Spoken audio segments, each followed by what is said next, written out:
जय हिंद। स्वागत है आप सभी का बिहार पुलिस के स्पेशल सीरीज में। आज की इस वीडियो में हम लोग पढ़ने वाले हैं आधुनिक भारत का इतिहास। इससे पहले हमने प्राचीन भारत का इतिहास पूरा समाप्त कर दिया है। उसके बाद मध्यकालीन भारत का इतिहास ये भी पूरा समाप्त कर दिया है। आज से आप लोगों का आधुनिक भारत का इतिहास स्टार्ट हो रहा है। ये पार्ट 1 होगा आधुनिक भारत के इतिहास का। अगर आप लोगों ने ये वीडियो नहीं देखा है प्राचीन भारत का इतिहास और मध्यकालीन भारत का इतिहास का, तो अपना क्लासेस के यूट्यूब चैनल पर जाकर देख लीजिएगा। आज हम लोग पढ़ेंगे आधुनिक भारत का इतिहास। तो आते हैं हम प्रश्न पर। आपका आज का पहला प्रश्न हो जाएगा, व्यापार के उद्देश्य से पुर्तगाली ईस्ट इंडिया कंपनी की स्थापना कब की गई थी? व्यापार के उद्देश्य से पुर्तगाली ईस्ट इंडिया कंपनी की स्थापना कब की गई थी? तो 1498 ईस्वी में किया गया था, ध्यान में रखिएगा। और वास्को डी गामा कब भारत आया था? तो 1498 में ही आया था, ये भी बात आपको ध्यान में रखना है। भारत आने वाला प्रथम पुर्तगाली यात्री कौन था जिसने अपनी यात्रा में भारत और यूरोप के बीच नए समुद्री मार्ग की खोज की थी? तो सबसे पहले भारत आने वाला पुर्तगाली कौन था? तो वास्को डी गामा था, आपको ध्यान में रखना है। 1498 ईस्वी में वास्को डी गामा भारत आया था और माना जाता है कि 1498 ईस्वी में ही भारत की खोज वास्को डी गामा ने किया था। और कौन से बंदरगाह पर सबसे पहले आया था वास्को डी गामा? तो कालीकट बंदरगाह पर सबसे पहले वास्को डी गामा आया था। ये सब पूछा जाता है, ध्यान में रखिएगा।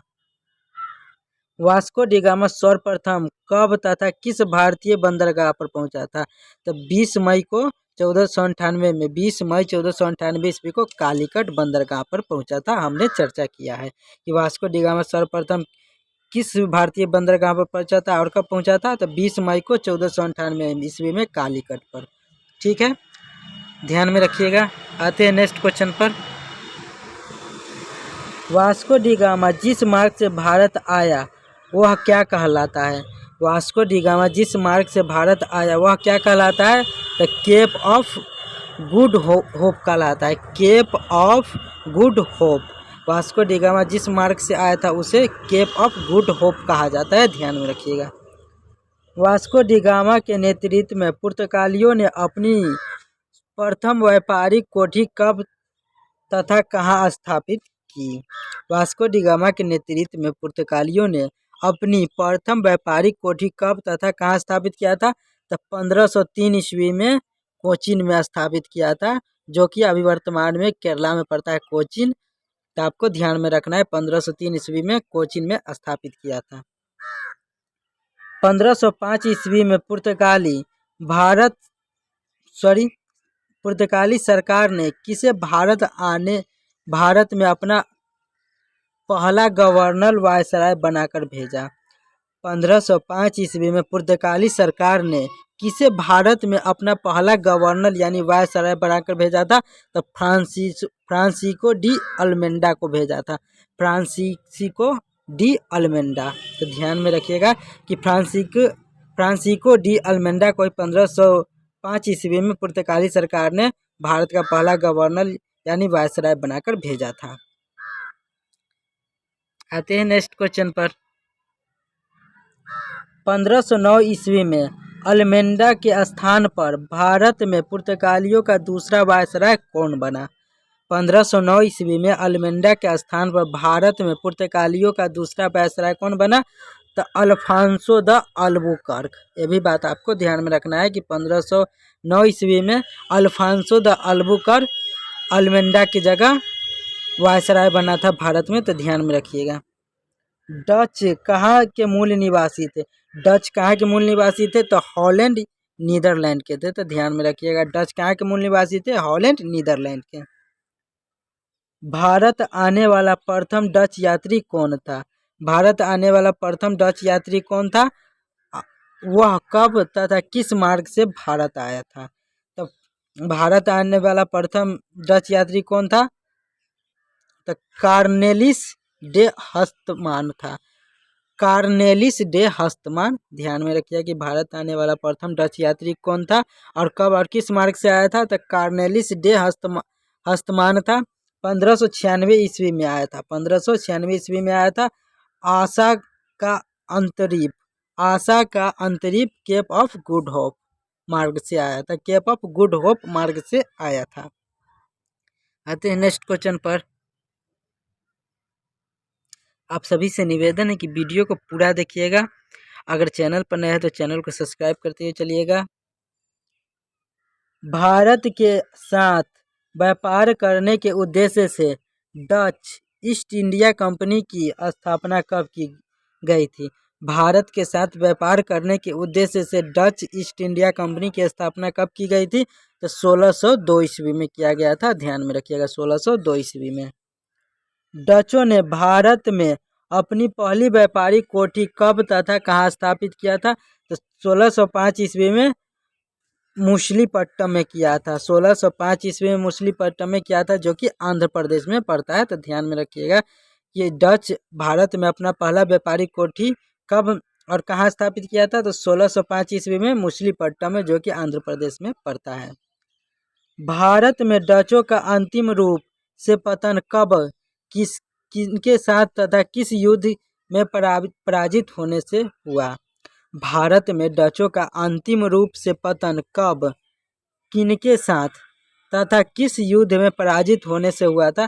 तो 1759 ईस्वी में, 1759 ईस्वी में डचों का पतन हुआ अंग्रेजों के द्वारा बेंद्रा के युद्ध में। बेंद्रा के युद्ध में ही डचों का पराजित हुआ था अंग्रेजों द्वारा 1759 ईस्वी में। तो ध्यान में रखिएगा सभी बातों को।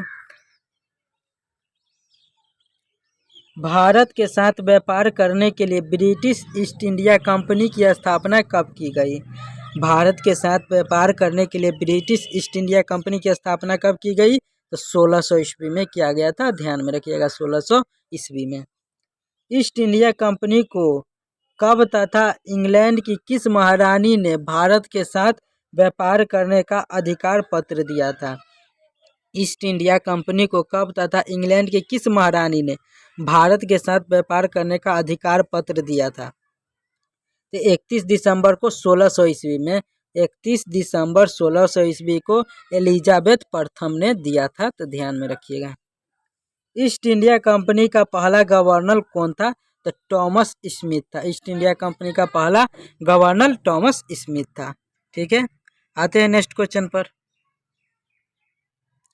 आपका नेक्स्ट क्वेश्चन है, मुगल दरबार में जाने वाला प्रथम अंग्रेज कौन था? वह कब तथा किस मुगल के सम्राट के दरबार में गया था? मुगल दरबार में जाने वाला प्रथम अंग्रेज कौन था? तो कैप्टन हॉकिंस था। और कब गया था और किसके मुगल सम्राट के दरबार में गया था? किस मुगल सम्राट के दरबार में गया था? तो जहांगीर मुगल सम्राट के दरबार में गया था और 1609 ईस्वी में गया था। मुगल दरबार में जाने वाला प्रथम अंग्रेज कैप्टन हॉकिंस था और 1609 ईस्वी में गया था जहांगीर के दरबार में। कैप्टन हॉकिंस इंग्लैंड के किस तत्कालीन राजा के राजदूत के रूप में मुगल दरबार में गया था? तो जेम्स प्रथम। ध्यान में रखिएगा, जेम्स प्रथम। कैप्टन हॉकिंस को जहांगीर ने कहाँ एक व्यापारिक कोठी खोलने की अनुमति प्रदान की? वह अनुमति किनके दबाव में रद्द कर दी गई? कैप्टन हॉकिंस को जहांगीर ने कहाँ एक व्यापारिक कोठी खोलने की अनुमति प्रदान किया था? तो सूरत में। और यह अनुमति किनके दबाव में रद्द की गई? तो पुर्तगालियों के दबाव में रद्द कर दिया गया था। तो ध्यान में रखिएगा कि सूरत में कोठी खोलने की इजाज़त दिया था और पुर्तगालियों के दबाव में इसे बंद कर दिया था। पुर्तगालियों के एक युद्ध में पराजित कर अंग्रेजों ने अपनी पहली व्यापारिक कोठी कब तथा कहाँ स्थापित की? तो 1613 ईस्वी में सूरत में स्थापित किया था। 1613 ईस्वी में सूरत में। आते हैं नेक्स्ट क्वेश्चन पर। 1615 ईस्वी में सम्राट जेम्स प्रथम ने 1615 ईस्वी में सम्राट जेम्स प्रथम ने किसे अपना राजदूत बनाकर मुगल सम्राट जहांगीर के दरबार में भेजा था? तो सर थॉमस रो को भेजा था। तो आपको ध्यान में रखना है, सर थॉमस रो। प्रथम कर्नाटक युद्ध कब तथा किनके बीच था? प्रथम कर्नाटक युद्ध कब तथा किनके बीच था? तो 1746 से 48 के बीच अंग्रेज और फ्रांसीसी के बीच था। 1746 से 48 के बीच अंग्रेज और फ्रांसीसी के बीच था। द्वितीय कर्नाटक युद्ध कब तथा किनके बीच हुआ? द्वितीय कर्नाटक युद्ध कब तथा किनके बीच हुआ था? तो 1749 से 1754 ईस्वी में अंग्रेज और फ्रांसीसी के बीच ही हुआ था, तो ध्यान में रखिएगा। प्रथम भी अंग्रेज और फ्रांसीसी के बीच हुआ था और द्वितीय कर्नाटक युद्ध भी अंग्रेज और फ्रांसीसी के बीच हुआ था, तो ध्यान में रखिएगा। आते हैं नेक्स्ट क्वेश्चन पर।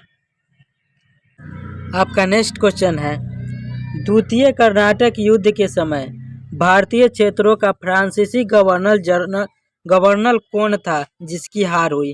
तो वो डुप्ले था। द्वितीय कर्नाटक युद्ध के समय भारत के क्षेत्रों का फ्रांसीसी गवर्नर कौन था? तो डुप्ले था और उसका हार हो गया था। तृतीय कर्नाटक युद्ध कब तथा किनके बीच हुआ? तृतीय कर्नाटक युद्ध कब तथा किनके बीच हुआ था? तो ये भी अंग्रेज और फ्रांसीसी के बीच ही युद्ध हुआ था, तृतीय कर्नाटक युद्ध। 1758 से 1763 ईस्वी के बीच अंग्रेज और फ्रांसीसी के बीच हुआ था तृतीय कर्नाटक युद्ध। तृतीय कर्नाटक युद्ध में किनकी हार हुई? तो फ्रांसीसियों की हार हुई थी। तृतीय कर्नाटक युद्ध में फ्रांसीसी अंग्रेजों से हार गए थे। कब तथा किस संधि द्वारा तृतीय कर्नाटक युद्ध समाप्त हुआ?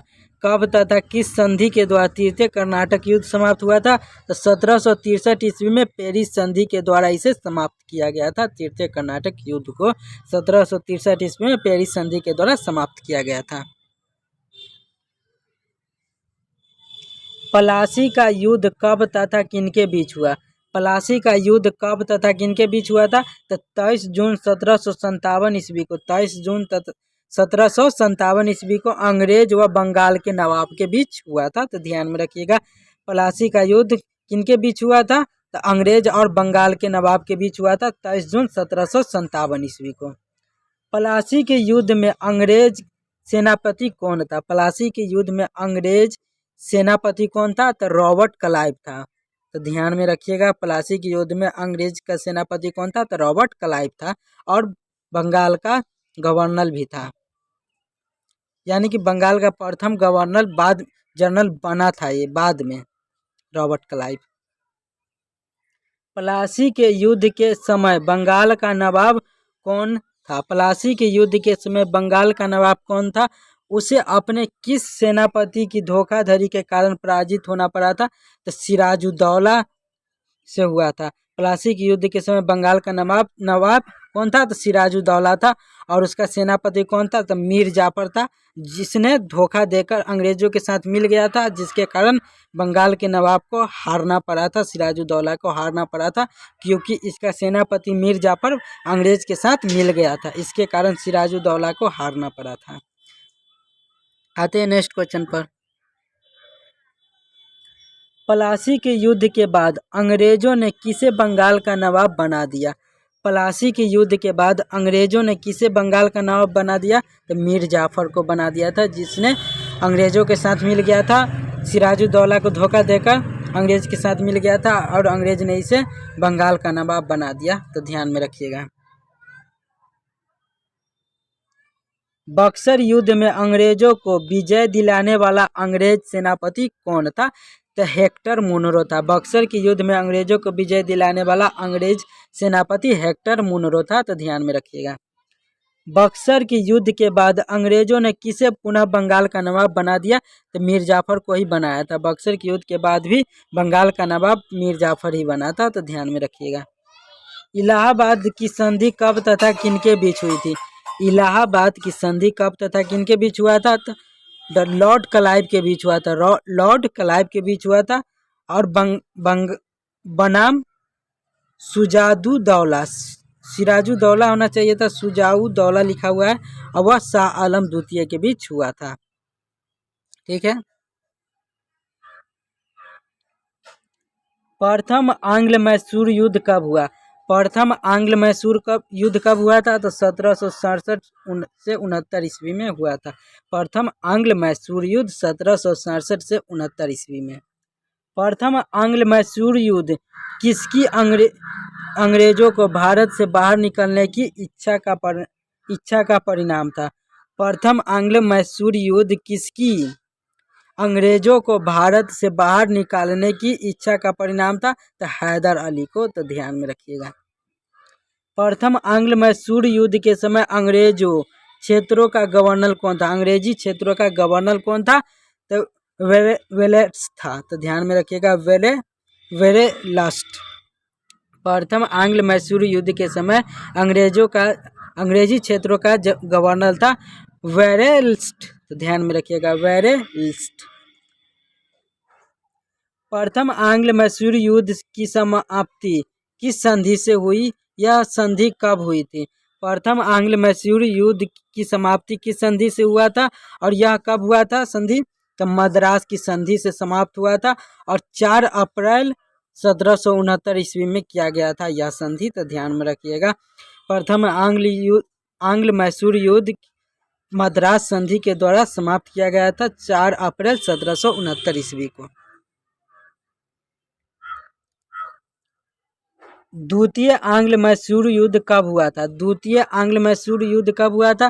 तो 1780 से 84 ईस्वी में हुआ था। द्वितीय आंग्ल मैसूर युद्ध किसके द्वारा तथा किस संधि के उल्लंघन का परिणाम था?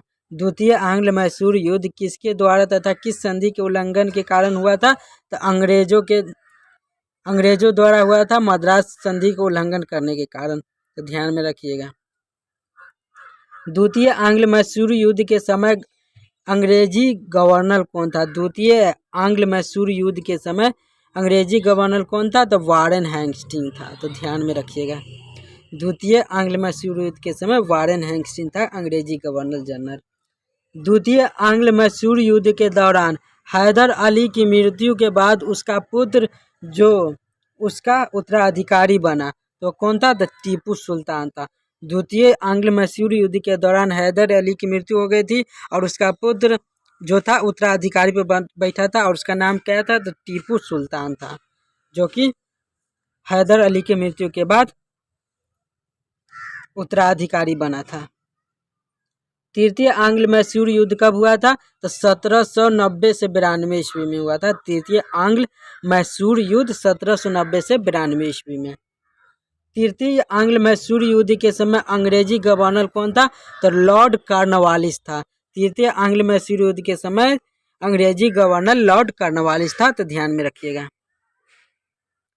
नेक्स्ट क्वेश्चन है, तृतीय आंग्ल मैसूर युद्ध की समाप्ति किस संधि से हुई? तो श्रीरंगपट्टनम की संधि हुआ था। श्रीरंगपट्टनम की संधि हुआ था और कब हुआ था? तो 1792 ईस्वी में। तो ध्यान में रखिएगा, श्रीरंगपट्टनम की संधि 1792 ईस्वी में और इसी के बाद तृतीय आंग्ल मैसूर युद्ध की समाप्ति हुई थी। चतुर्थ आंग्ल मैसूर युद्ध कब हुआ था? तो 1799 ईस्वी में हुआ था। चतुर्थ आंग्ल मैसूर युद्ध 1799 ईस्वी में हुआ था। चतुर्थ आंग्ल मैसूर युद्ध के दौरान अंग्रेजी गवर्नर जनरल कौन था? तो लॉर्ड वेलीजली था। चतुर्थ आंग्ल मैसूर युद्ध के समय अंग्रेजी गवर्नर जनरल लॉर्ड वेलीजली था। टीपू सुल्तान द्वारा अंग्रेजों की किस संधि को अस्वीकार करना ही चतुर्थ आंग्ल मैसूर युद्ध का वास्तविक कारण था? तो वो था सहायक की संधि। कौन संधि था? तो सहायक की संधि था। टीपू सुल्तान द्वारा अंग्रेजों की किस संधि को अस्वीकार किया था जिसके कारण चतुर्थ आंग्ल मैसूर युद्ध हुआ था? तो सहायक संधि। तो आपको ध्यान में रखना है। तो ये था आधुनिक भारत के इतिहास का बहुत इम्पोर्टेंट प्रश्न जो कि आपके बिहार पुलिस के लिए बहुत ज़रूरी है। तो ये आधुनिक इतिहास का ये पार्ट 1 था। हम रोज़ आपके लिए ऐसे ही वीडियो लाते रहते हैं, तो आपको हमारे साथ बने रहना है जिससे आपका रिवीजन हो सके और आप अच्छी तैयारी कर सके। तो मिलते हैं नेक्स्ट वीडियो में। जय हिंद।